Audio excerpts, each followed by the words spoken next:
د هغې نه بعد یو ورور سوال کړی دی وی او دا سوال هم ګورې موږ نه بار بار شوی دی ډېر قیمتي سوال دی هغه دا چې هغه خلک به په څه طریقې سره روجې نیسي او ورځ او شپه به حسابوي کوم چې په داسې ملکونو کې اوسېږي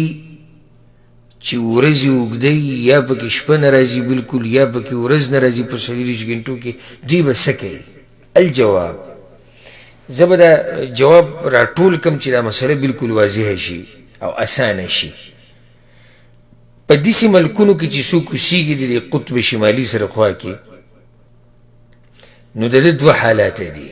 د دې خلکو څو حالات دي دوه یو په داسې ملک کې یو سړی اوسېږي چې په هغې کې په 24 غنټو کې شپه او ورځ راځي شپه او ورځ پکې راځي نو دوی له خو دا نه دي جایز چې د نورو ملکونو په حساب پسې روان شي بلکې په خپل حساب باندې به روژه نیسي منځونه به کوي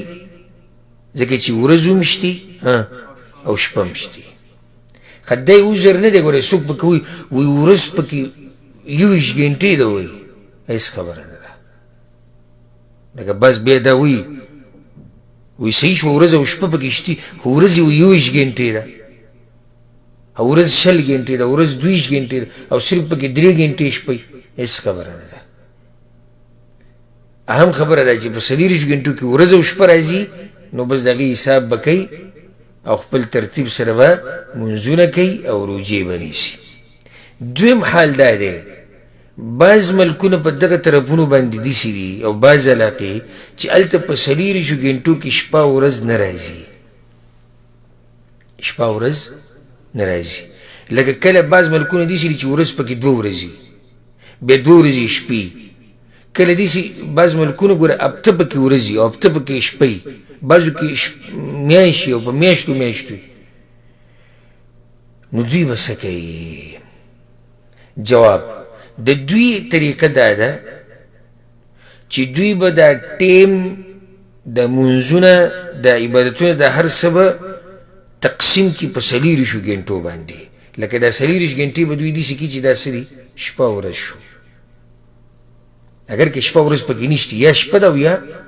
ورځ ده خو دوی به 24 ته تقسیم کړي 24 غنټې به حساب چې وایي دا 24 غنټې زمونږ ورځ ده او زمونږ شپه ده اوس به اندازه ولګوي په دې دلیل دا دی پیغمبر صلی الله علیه وسلم چې دجال به راځي اولنۍ ورځ به د کال په شاني دویمه به د میاشت په شاني دریمه به د هفتې په شاني او باقي ورځې به یې عامې صحابه کرام وایي د مانځه به څه کوي یا رسول الله وی اندازې لګوئ که نه بیا نو دغه شان دلته به اندازې لګي 24 غنټې به حساب شي او بیا به اندازه ولګي چې دا اوس د روژه ماتي ټیم دی دا د مازدیګر مانځه ټیم دی دا د ماښام او داسې خو سوال دا دی چې اندازه به څنګه لګوي لکه صحیح شو 24 غنټو ته خو موږ هغه وخت تقسیم کړو 24 غنټې دا شوې اوس موږ په دې کې په کوم حساب باندې دا ووایو چې دا نور ډوبېدو ټیم دی دا د ماسخوتن دا د ماښام دا د سحر نو په کې به د علماو اختلاف دی یو قول دا دی وی دوی به دا ورځ به 12 غنټې کې او شپه به 12 غنټې کې او بیا به په پوره حساب باندې چې 12 غنټې تېرې شوې بس لکه دا روژه ماتي ټیم شو 12 غنټې چې تېرې شوې دا د پېشمني ټیم شو په دې طریقې سره لمونځونه وي یو قول دا دی دویم قول دا دی وی دوی به مکې مدینې ته ګوري مکې مدینې اندازې سره هغې سره به اندازه برابرې ځکه چې دا د وحي ځای دی او په دې ځمکه باندې وحي راغلی ده او دلته پیغمبر صلی الله علیه وسلم پاتې شوی دی نو مکه مدینه ته به ګوري دریم قول دا دی وی نه دوی به نږدې ملک ته ګوري چې په هغې کې شپه او ورځ په 24 غنټو کې راځي نږدې ملک ته به ګوري چې په هغې کې په شپه ورځ کې ورځ او شپه راځي والله اعلم زما خو خپل ځاني زړه دې ته مطمئن دی او ډېرو محققینو علماو دې له ترجیح ورکړې چې راجح قول هم دا دی ځکه چې جغرافي حالاتو ته موږ وګورو او خریطې ته وګورو او میپ ته وګورو نو کوم ملک چې دوی ته نږدې دی نو همدغه ملک حقدار دی چې د هغې په اندازې د هغې ته دې وګوره اندازه دې ولګي ځکه چې هغه ورته نږدې دی او دا کوم ملکونه چې یو بل ته نږدې نو دوی یو بل ته په موسمونو کې په ورځو او شپو کې او په دې کې یو بل ته نږدې په نسبت د هغه لرو ملکونو نو دې ته ضرورت نشته چې دوی مکې ته ګوري یا دوی د مدینې ته ګوري دوی د نږدې ملک ته وګوري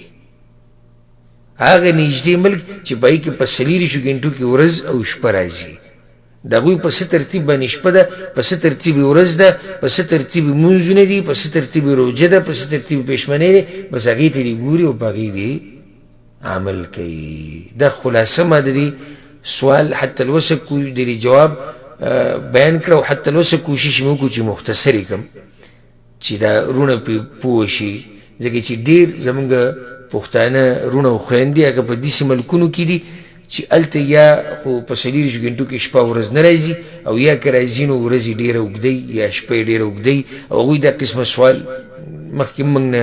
ډېر کړی دی او بیا هم دا سوال شوی دی نو دا جواب یې یاد ساتئ الله سبحانه وتعالی دې ټولو ته اسانه کړي په دې باندې به اکتفا وکړو سوالونه خو ډېر زیات پاتې شو ګورو انشاءالله کوشش کوو که سبا هم یو نشست دی له ورکو یا بل څه ټیم خو انشاءالله ملګري به ورته بیا خبر شي الله سبحانه وتعالی دې موږ پوه کړي په قرآن او په حدیث باندې او الله سبحانه وتعالی دا روجې زموږ نه قبول کړي او الله سبحانه وتعالی موږ له طاقت راکړي په دې میاشت کې د هغه د راضي کولو هذا والله اعلم وصلى الله وسلم على نبينا محمد وعلى آله وصحبه أجمعين